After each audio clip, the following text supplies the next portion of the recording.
जी प्रणाम गुरुजी। प्रणाम प्रणाम, बताएं। गुरुजी एक चीज़ ये पूछना चाह रहे थे कि अक्सर हम देखते हैं कि हमारे आसपास के माहौल में या इवन कि हम खुद भी बचपन से लेके अपने ग्रेजुएशन तक या पोस्ट ग्रेजुएशन तक हम पढ़ाई करते हैं, और पढ़ाई करने के बाद हम कहीं ना कहीं किसी भी माध्यम में किसी भी फील्ड में अगर उतरते हैं तो उसके माध्यम से हमारा जो है एक इनकम सोर्स फ्रेशर के रूप में शुरू हो जाता है। धीरे धीरे आगे चल के यही हमारा कहीं ना कहीं परिवार की आर्थिक स्थिति या हमारी खुद की इकोनॉमिक जो भी फाइनेंशियल स्थिति है इसको सुधारने के माध्यम से आगे इंक्रीमेंट मिलता रहता है और बढ़ता रहता है। ये चीज़ आपसे पूछना चाह रहे थे कि फिल्म लाइन में भी ऐसा ही है कि अगर मान लो कोई 2 जोड़ी 4 जोड़ी कपड़ा लेकर अगर निकल आए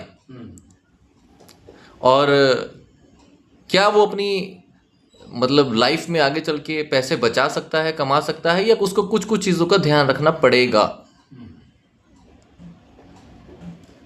हाँ, अभी हम लोग पिछले एपिसोड में बात किए किसी 4 जोड़ी कपड़े निकल लेके क्यों आ रहे हो आप। पहली बात ये है, आप देखे होंगे यहाँ जो लोग आते हैं 2 काम करते हैं, 3 महीने बाद वापस हो गए, या चौथे महीने से कोई काम पकड़ लेते हैं। चौथे महीने से कोई काम पकड़ लेते हैं। मैंने देखा अभी एक बच्चा आजकल पीछे लगा हुआ था, हेलो हेलो हुआ, तीसरे महीने बोलने लगा कि कोई काम है क्या आपके पास। हमने कहा बस इतना ही बैकअप, एक बैटरी बैकअप होता है ना, तो इतना ही बैकअप लेके आप आए थे। तो इतना ही बैकअप लेके आए थे तो मैं तो ये कहूँगा, अभी देखिए पढ़ाई के भी 2 तरीके हैं। अगर आप आपका परिवार आर्थिक रूप से बहुत अधिक सक्षम है तब भी आप एक समय के बाद अगर बहुत सेंसिटिव पढ़ाई नहीं कर रहे हैं जिसमें आप समय ही नहीं निकाल सकते, अब इसको समझ लेना होगा कैसे। मतलब बहुत अब जैसे बीटेक की पढ़ाई आप कर रहे हैं, आप टाइम नहीं निकाल सकते साइड में कुछ करते। कोई भी टेक्निकल पढ़ाई कर रहे हो आप साइड में टाइम नहीं निकाल सकते, ठीक है।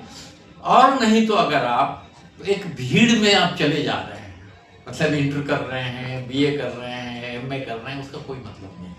हाई स्कूल आप फर्स्ट क्लास हैं, इंटर फर्स्ट क्लास हैं, बीए फर्स्ट क्लास हैं, एमए फर्स्ट क्लास हैं, फिर आपके जेएन में बनता है कि हम रिसर्च करें। रिसर्च में भी 5 साल 6 साल लगेगा, फिर उसके बाद प्रोफेसर के लिए आप वेट करेंगे, वर्क करना है, एक लंबा प्रोसेस है। वेस्टर्न कंट्रीज में क्या है, हाई स्कूल के बाद या इंटर के बाद एक बेसिक पढ़ाई हो गई, फिर अगर हायर एजुकेशन में पीएचडी करना है, लेखक बनना है, बहुत चीज़ें चाहिए, थिंकर बनना है, फिलोसफर बनना है, तब वो आगे फिर लाइब्रेरी में बैठ के घंटों लगे रहते हैं। अदरवाइज हम तो ये कहेंगे जैसे गांधी जी की बुनियादी शिक्षा है, पहले हम लोगों को तकलीफ ही, लेकिन वो बता